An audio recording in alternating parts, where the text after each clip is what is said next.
Hi, my name is Carolyn. I'm a student nurse here at TCAT Nashville, and today I will be collecting a stool sample from you. Is that all right? Thank you. May I first get you to verify your name and date of birth for me? Thank you. Let me tell you first, this is a clean procedure, but the sterile part that we need to be aware of is the inside of the specimen cup that I will be inserting stool into. We have to be very careful not to touch the inside of that. So I will now perform hand hygiene and don examination gloves. I will now explain to you how we're going to go about performing this procedure.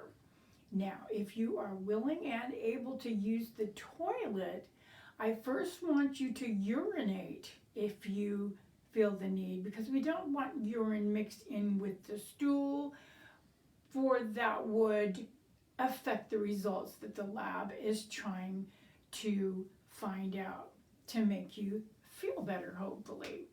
So I have a bedpan here that I will insert over the toilet, and again, you're not to urinate in the bedpan, and please do not put any paper in the bedpan either. I'm going to give you some privacy, and once you have produced some stool for me, you let me know. All right, thank you very much. I will take the stool now and place it on the bed table. And I have a specimen cup here with a handy dandy spoon attached underneath the lid of it so that I can use it to scoop a big smear or a medium-sized smear in two different places of the stool sample, paying attention to the fact that any abnormalities that I observe will be desired in this sample I provide to the lab, meaning any mucus or pus I observe, any blood I observe, or any color that is other than the shades of brown that we consider normal in a person's stool.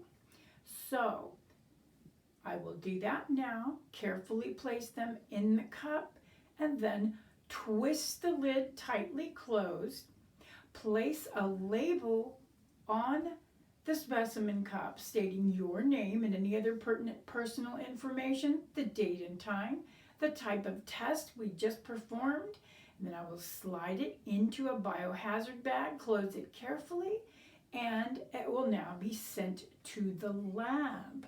I am also, I should add, looking for, or the lab is looking for, any parasites and eggs that may be in there that are making you sick also, that the lab needs to know about, so that hopefully we can do something about it. And if that's the case, we do want to send it to the lab as quickly as possible, because these parasites and eggs need to be alive to get an efficient analysis by the lab. Now that we have our specimen in the biohazard bag ready to go to the lab, I will doff my examination gloves and perform hand hygiene once again. I will document in the nurse's notes the kind of procedure we just did, your name, and any abnormalities I may have noticed in the stool. Like I explained before, any pus, mucus, blood, discoloration, abnormal odor, and so on. So we are finished with our stool sample collection. Thank you very much. Good job.